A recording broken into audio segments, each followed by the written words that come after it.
Okay, I know I made it seem like Smash Ultimate is like the best dang game ever by now, but I guess I should start talking about something that's a little, I'm not exactly gonna say bad, but it's, okay, actually it's pretty bad. But the fan base for Smash Ultimate is like no other fan base ever because of its sheer amount of collaboration for all these random franchises for the most part. But the whole problem with the fan base is that because it brings together all of these people who have drastically different tastes in video games and drastically different tastes in types of video games, it's just, there's consistent arguing and ranting and like basically cussing people out all over the internet. So of course the Smash Bros fanbase can be pretty toxic.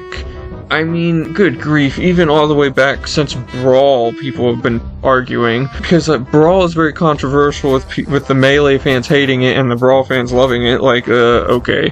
So, for the last 20 years, the fanbase has been pretty 50-50 split on drastic different opinions. Like, there are some Smash purists who think that the third-party characters shouldn't even be in the game. You have the other whack job people who ask for the most bizarre characters ever who will never happen. And then you have the people who, those Melee elitists who think that their opinion is better than everyone else's just because they actually grew up with Melee. It's like, are you kidding me right now?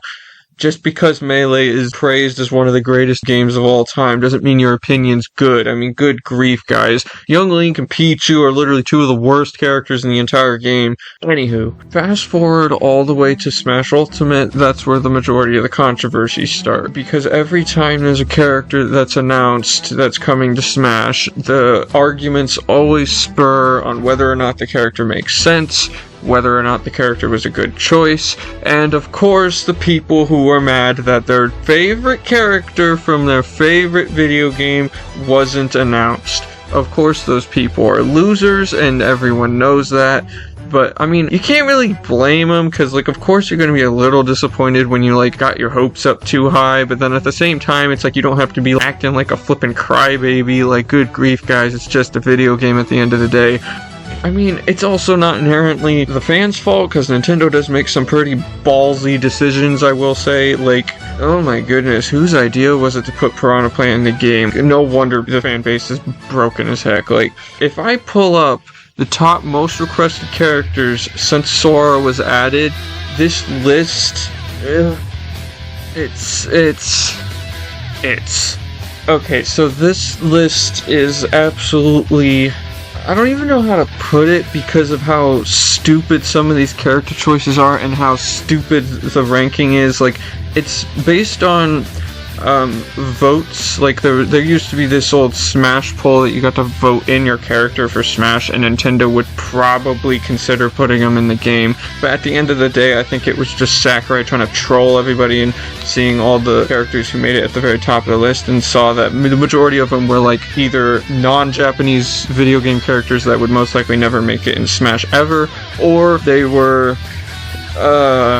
just stupid picks. Like, I guess you were just trying to see a joke or a meme make it into Smash. I mean, who in their right mind would want Sans from Undertale? I mean, he doesn't really do anything. Like, he's not even the main character. Like, that's clearly just for meme purposes. I know other people have asked for Jonsey from Fortnite, and it's like a Fortnite character in Smash. Are you kidding me right now?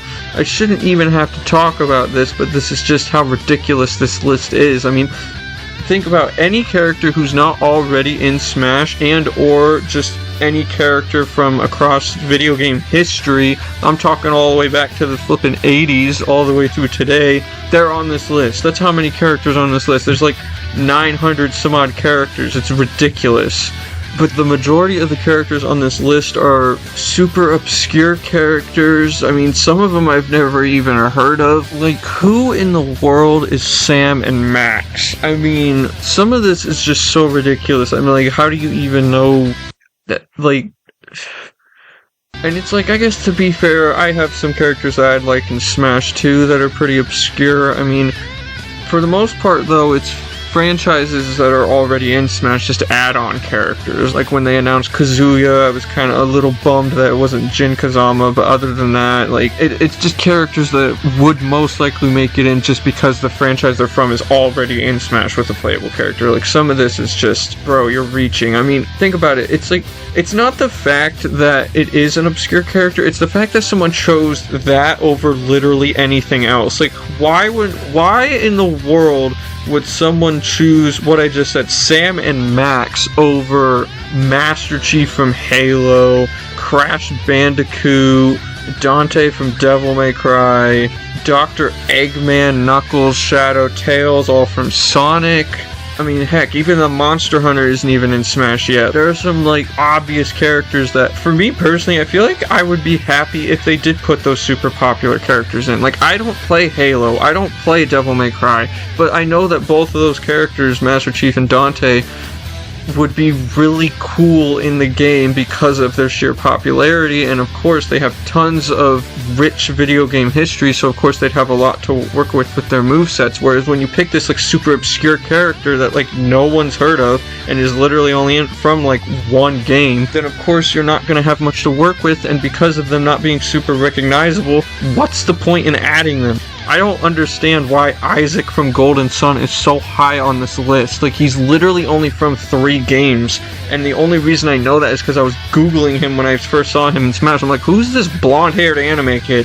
Googled it, found out he's from like 3 games, one of which is like, didn't sell that well, like, at all, and 2 of them are from the Game Boy Advance 20 years ago. Like, it's like, was this game really that popular, or are people literally only asking for him because he was put in as an assist trophy? Like, I swear to goodness, some of these characters, like, every single assist trophy in Smash, and I mean every single one, is literally on this list, for the most part. I think there might be a couple there's like people are like not stupid enough to ask for, but then again, this list is full of stupid characters. It's not even funny. I mean, it's I just can't. Some of these characters are like the Penguin from Club Penguin. Are you kidding me right now? I mean, some of these are pretty cool. I mean, like Sly Cooper, I've never played that, but I've heard of it, and I was like, yeah, old school PlayStation character, that'd be cool. But then you have a couple other characters in here where it's like, who? Or like, why?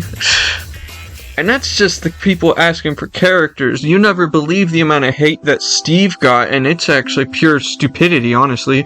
The only reason people are hating on Steve is because people who are inherently kind of good at Steve end up beating everybody 9 times out of 10 in basically any Smash Ultimate match, but that's not a good reason to be hating on the character. I mean, I get it. I guess he's kind of broken, but like, I don't play as Steve. He's literally not one of my mains, so I guess I have a viable opinion on this because I don't really see the issue. It's like if you suck at fighting against Steve, I guess that's just a skill issue. Like, that's not actually the person. It's not because Steve's broken, because bro, Steve's not the number 1 broken character in Smash right now. At least that's what I'd say. I feel like there are far more worse characters in Smash Ultimate. I mean, good grief. The sheer amount of characters that have broken abilities is pretty much the entire roster. So to make an argument about which character is the most broken is actually stupid. Because, let's be honest, the entire game itself is broken, but that's what makes it so good, is that pretty much every character, for the most part, is somewhat balanced. Some are a little more powerful than others, but every single one, for the most part, has some kind of move that makes them broken in a good or bad way. But yeah, so the fan base, it's just embarrassing. So it's just bad. It's just bad. I just want to move on.